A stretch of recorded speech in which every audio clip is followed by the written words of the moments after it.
Hi friends, travelling ಫುಡ್ಗೆ ಸ್ವಾಗತ ಸುಸ್ವಾಗತ. ಇವತ್ತು ಟ್ರಾವೆಲಿಂಗ್ ಫುಡ್ನಲ್ಲಿ ನಾವಿರುವಂಥ ಏರಿಯಾ ಶ್ರೀರಾಮ್ಪುರದ ಬನ್ರಟ್ಟಿ ಸರ್ಕಲಲ್ಲಿ ಇದ್ದೀವಿ.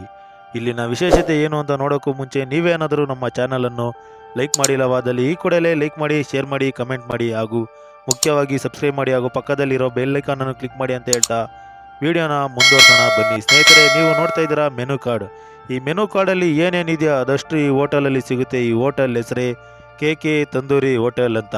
ಈ ಮೆನು ಕಾರ್ಡಲ್ಲಿ ನೀವು ನೋಡ್ಬೋದು ಚಿಕನ್ ತಂದೂರಿ, ಚಿಕನ್ ಲಾಲಿಪಾಪ್ ಹಾಗೂ ಎಗ್ ರೋಲ್ಸ್, ಚಿಕನ್ ರೋಲ್ಸ್. ಇನ್ನು ನಿಮಗೆ ಫುಡ್ ಐಟಮಲ್ಲಿ ಬಂದರೆ biryani, rice, chicken fried rice ಹಾಗೂ ಫಿಶಲ್ಲಿ ಬಂದರೆ ಫಿಶ್ ಕರಿ, ಫಿಶ್ ಫ್ರೈ, ತವಾ ಫ್ರೈ ಮತ್ತು ಪರೋಟ, ಈ ಥರ ಎಲ್ಲನೂ ಸಿಗುತ್ತೆ. ಹಾಗೆ ನಾನು ಈ ಕಡೆ ಬರಬೇಕಾದ್ರೆ ಲೈಟಾಗಿ ಹೊಟ್ಟೆ ಹಸಿತು. ಹಾಗೆ ನೋಡ್ತಾ ಇದ್ದಂಗೆ ಒಂದು ಕೋಳಿನ ಹಾಕಿ ಬಾರ್ಬಿಕ್ಯೂನು ಮಾಡ್ತಾಯಿದ್ರು. ನಿಮಗೆ ಬಾರ್ಬಿಕ್ಯೂನು ಸಿಗುತ್ತೆ. ನಾನು ಅದರಲ್ಲಿ ತೊಗೊಂಡಿದ್ದೆ 2 ಡಬಲ್ ಪರೋಟ. ಸ್ಟಾರ್ಟಿಂಗು ನನಗೆ ಲೈಟಾಗಿ ಹೊಟ್ಟೆ ಹಸಿತಾ ಇರೋದ್ರಿಂದ ಒಂದು 2 ಪರೋಟ ತೊಗೊಂಡೆ. ಅದ್ರ ಜೊತೆಗೆ ಸಾಲ್ನ ಕೊಟ್ಟರು. ಸಾಲ್ನದಲ್ಲಿ ಚಿಕನ್ ಪೀಸ್ಗಳು ಇತ್ತು. ಸಾಲ್ನ ಅಂತೂ ಟೇಸ್ಟ್ ತುಂಬ ಚೆನ್ನಾಗಿತ್ತು. ಪರೋಟ ಅಂದರೆ ಗೊತ್ತು ತಾನೇ, ನಾವು ಕಿತ್ತು ಹಾಕ್ಬಿಟ್ಟು ಟೇಸ್ಟ್ ಮಾಡೋದೆ. ಅದು ತುಂಬ ಅದ್ರ ತಿನ್ನೋರು ಮಜಾ ಮತ್ತು ಟೇಸ್ಟು ಬೇರೆ ಥರ ಇರುತ್ತೆ.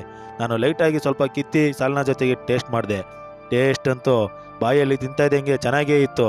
ಆ ಚೆನ್ನಾಗೇ ತಿಂತಾಯಿದ್ದಂಗೆ ಬರೀ ಕಿತ್ತಿ ತಿಂದರೆ ಆಗುತ್ತೆ ಅಂತ ಎಲ್ಲ ಪರೋಟನೂ ಕಿತ್ತಿ ಹಾಕಿ ಸ್ವಲ್ಪ ಸಾಲ್ನ ಹಾಕಿ ಅದನ್ನು ಮಿಕ್ಸ್ ಮಾಡಿ ಹಾಗೆ ತಿಂತಾಯಿದ್ದೆ. ನೋಡಿ, ಆ ಪರೋಟ ರುಚಿನೇ ಬೇರೆ. ನಾನು ಸುಮ್ಮನೆ ಲೈಟಾಗಿ ಈ ಕಡೆ ಬಂದಾಗ ಈ ಹೋಟೆಲ್ನ ವಿಸಿಟ್ ಮಾಡಿದ್ದು. ಆದ್ದರಿಂದ ಒಂದು 2 ಪರೋಟ ತೊಗೊಂಡೆ. 2 ಪರೋಟನೇ ತಿಂದು ಖಾಲಿ ಮಾಡಿದೆ. ಟೇಸ್ಟ್ ಕೂಡ ಚೆನ್ನಾಗಿತ್ತು. ನೀವೇನಾದರೂ ಈ ಹೋಟೆಲ್ಗೆ ವಿಸಿಟ್ ಮಾಡಿದ್ರೆ ನಾನು ತೋರಿಸಿದ್ನಲ್ಲ ಮೆನು ಕಾರ್ಡು, ಅದರಲ್ಲಿರೋದನ್ನೆಲ್ಲ ತೊಗೊಂಡು ತಿನ್ನಿ ಅಂತ ಹೇಳ್ತಾ ಇದೇ ಥರ ಮುಂದಿನ ವೀಡಿಯೋದಲ್ಲಿ ಸಿಗ್ತಾ ಇದ್ದೀನಿ. Okay, thank you, bye.